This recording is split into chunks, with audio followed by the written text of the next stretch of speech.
नगरी आरिंग पावन धाम है।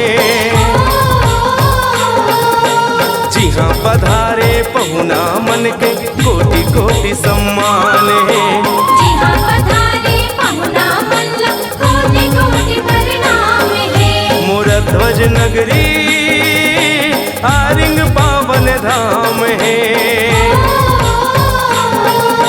जी हाँ पधारे पहुना मन के कोटि कोटि सम्मान है। जी हाँ पधारे पहुना मन कोटि कोटि प्रणाम है।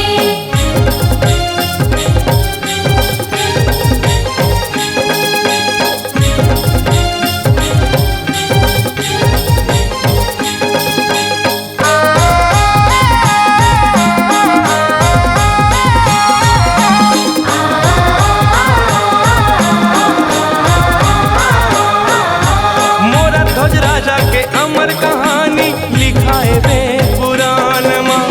अपन वचन के माँ रखे बल बेटा के देश परान गा।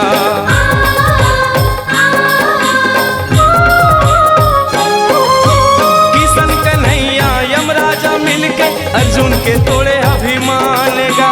बेटा ऊपर माँ आला चलाई से आरिंग पड़ के नाम गा।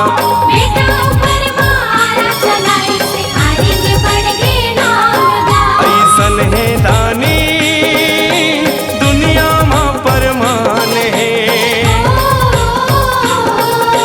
जी हाँ पधारे पहुना मन के कोटि कोटि सम्मान है। जी हाँ पधारे पहुना मन कोटि कोटि प्रणाम है।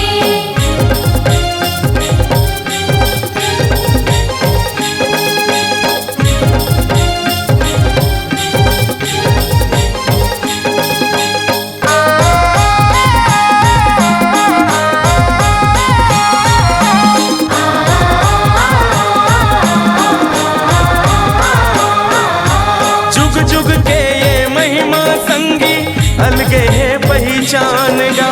साधु संत और ऋषि मुनि ज्ञानी करे हवे गुणगान गा।